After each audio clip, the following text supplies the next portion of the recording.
कहानी धोखेबाज पत्नी का बर्थडे गिफ्ट। संदीप की शादी एक सुंदर सी लड़की से 5 साल पहले हुई थी, लेकिन संदीप को हमेशा लगता था कि वह उसे धोखा दे रही है, क्योंकि उसकी पत्नी के कुछ व्यवहार बहुत ही संदिग्ध थे। वह चैटिंग करते समय लगातार हंसती और मुस्कुराती रहती थी। जब भी संदीप उससे पूछता था कि वह किसे मैसेज कर रही है, तो वह कभी कहती उसकी माँ थी, कभी कहती कुछ दोस्त थे। वह अक्सर देर रात काम से घर पर आती थी। जब भी संदीप ने उससे पूछा कि क्या चल रहा, वह हर बार हंसती थी। वह सिर्फ इतना ही कहती थी कि यह काम के कोई दबाव के कारण या कुछ और कारण बता देती थी। एक रात वह रात के 11 बजे दही और दूध लेने के लिए निकली। संदीप ये जानने के लिए जागता रहा कि वह कब वापस आती है। वह 2 बजे वापस आई। अब बस इससे ज्यादा संदीप नहीं बर्दाश्त कर सकता था। उसने कुछ सबूत हासिल करने के लिए एक निजी डिटेक्टिव को काम पर रखा। संदीप अच्छी तरह से जानता था कि बिना सबूत के तलाक के लिए फाइल आगे बढ़ाना मूर्खता पूर्ण होगा। जासूस ने अपना काम बखूबी से किया और कुछ ही दिनों में उसने संदीप को सबूत दिए कि उसकी पत्नी अपने एक दोस्त के साथ उसे धोखा दे रही है। संदीप उसे तलाक देने के लिए तैयार ही था, लेकिन उसने सही समय आने पर उस पर हुए अन्याय का बदला लेने का इंतजार किया। उसकी पत्नी का जन्मदिन कुछ ही हफ्तों में था। संदीप ने उससे पूछा कि वह अपने जन्मदिन पर क्या चाहती है। उसने संदीप से कहा कि वह अपने जन्मदिन पर काम करने में व्यस्त होगी। उसने संदीप से अपने दोस्तों के साथ छुट्टी पर जाने के लिए कहा, क्योंकि उस सप्ताह के दौरान बहुत व्यस्त होगी। संदीप को पता था कि वास्तव में यह क्या कर रही है। जैसे ही सप्ताह आया, संदीप एक दोस्त के घर गया। उसने अपने पत्नी से कहा कि वो अपने दोस्तों के साथ टूर पर गया है। संदीप ने वहां उसकी पत्नी की माँ, बहन, पिता और कुछ दोस्तों को बुलाया।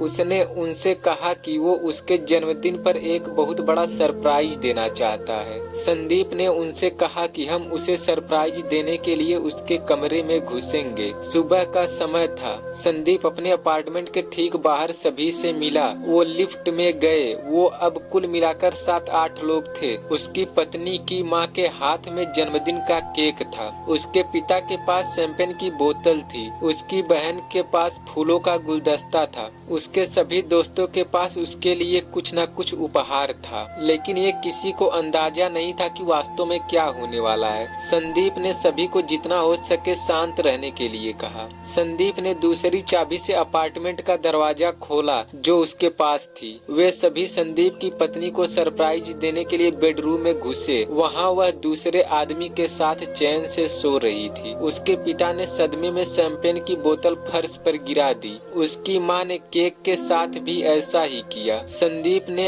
ऐसा दिखावा किया जैसे वो इस घटना से काफी टूट गया हो और जैसे उसे कुछ भी पता नहीं था। और संदीप दिमाग में बस यही चल रहा था कि इससे अच्छा जन्मदिन का तोहफा कोई और हो ही नहीं सकता। किसी पति ने अपनी बेवफा पत्नी को दिया हो और इसके बाद दोनों का तलाक हो गया। और कुछ दिनों बाद उसने रात में सपना देखा कि उसकी पत्नी, जिसे वह डाइवोर्स दे चुका था, उसकी शादी किसी और से हो रही है। वह रात में ही भागते भागते उसके घर पहुंचा और दरवाजे को खटखटाया। उसकी माँ रोते हुए बाहर आई और जब तक वह अपनी पत्नी, जिसे वह डाइवोर्स दे चुका था, उसके बारे में कुछ पूछे, उसकी माँ ने बोल दिया, बेटा अब क्यों आए हो? उसने तो तुम्हारा जन्मदिन का तोहफा भुला नहीं पाई और शर्मिंदगी से आत्महत्या कर ली। तो दोस्तों, यह थी हमारी आज की कहानी। आपको कैसी लगी कमेंट सेक्शन में जरूर बताइएगा, और अगर अच्छी लगी हो तो लाइक, कमेंट और शेयर भी कर दीजिएगा। और सुनने के लिए धन्यवाद।